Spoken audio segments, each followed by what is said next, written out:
नमस्कार, बहुत स्वागत है आपका डेली 24 भारत में। मैं हूं आपके साथ योगेश पांडे। राष्ट्रीय जनतांत्रिक गठबंधन यानी एनडीए के घटक दलों ने राष्ट्रपति द्रौपदी मुर्मू को समर्थन पत्र सौंपे जाने के बाद पीएम नरेंद्र मोदी रविवार को एक बार फिर देश के प्रधानमंत्री के पद की शपथ लेंगे। लेकिन इससे पहले सियासत से जुड़ी एक बड़ी खबर सामने आई है, जिसमें जेडीयू के मुख्य प्रवक्ता केसी त्यागी ने एक बड़ा खुलासा किया है। केसी त्यागी ने दावा किया है कि इंडिया अलायंस की तरफ से नीतीश कुमार को प्रधानमंत्री बनाने का ऑफर दिया गया था। इंडिया गठबंधन अब भी नीतीश कुमार को लुभाने में लगातार लगा हुआ है। जेडीयू का कहना है कि एक दिन पहले तक नीतीश कुमार को पीएम पद का ऑफर दिया गया, लेकिन वो अब एनडीए के साथ हैं। केसी त्यागी ने कहा कि इंडिया ब्लॉक ने नीतीश कुमार को पीएम पद का ऑफर दे रहे हैं, लेकिन नीतीश कुमार और हमारी पार्टी ने उस ऑफर को सिरे से खारिज कर दिया है।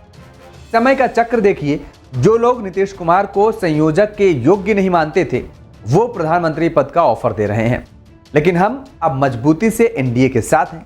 केसी त्यागी ने कहा, इंडिया गठबंधन में नीतीश जी को संयोजक स्वीकार नहीं किया गया था, लेकिन 4 जून को लोकसभा चुनाव का रिजल्ट आने के बाद इंडिया अलायंस के नेता नीतीश जी की अगुवाई में सरकार बनाना चाहते थे और प्रधानमंत्री पद का ऑफर दिया था।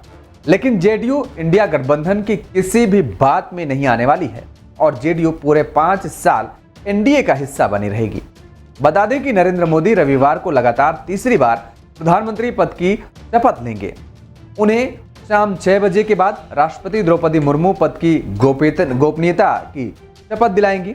और बता दें कि इससे पहले राष्ट्रपति द्रौपदी मुर्मू ने शुक्रवार को मोदी को प्रधानमंत्री पद का उम्मीदवार नियुक्त किया, जब बीजेपी प्रमुख जेपी नड्डा ने उन्हें बीजेपी संसदीय दल के नेता के रूप में मोदी के चुनाव पर एक पत्र सौंपा और एनडीए नेताओं ने अपने समर्थन पत्र सौंपे।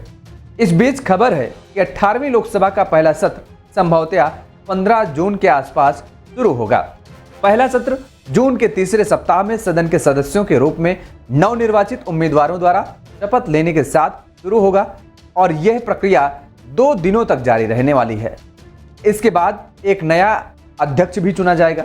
इस बीच खबर है कि 9 जून को प्रधानमंत्री शपथ लेने के बाद पीएम नरेंद्र मोदी का वाराणसी का दौरा भी हो सकता है।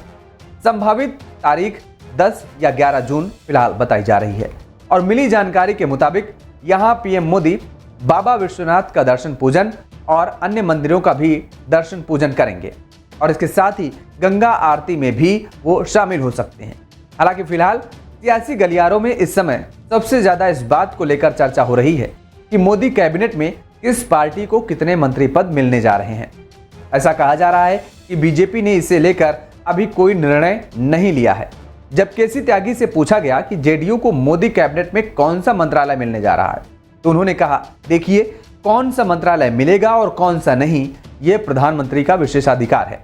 सूत्रों की माने तो बीजेपी ने इन गठबंधन दलों को मंत्रिपरिषद का जो प्रस्ताव दिया गया है, उनमें जेडीयू को 3 मंत्री पद, जेडीएस को 1 मंत्री का पद और आरएलडी को 1 मंत्री पद, जबकि अपना दल को 1 मंत्री पद, एनसीपी को 1 मंत्री पद और शिवसेना शिंदे गुट को 1 मंत्री पद का ऑफर दिया गया है।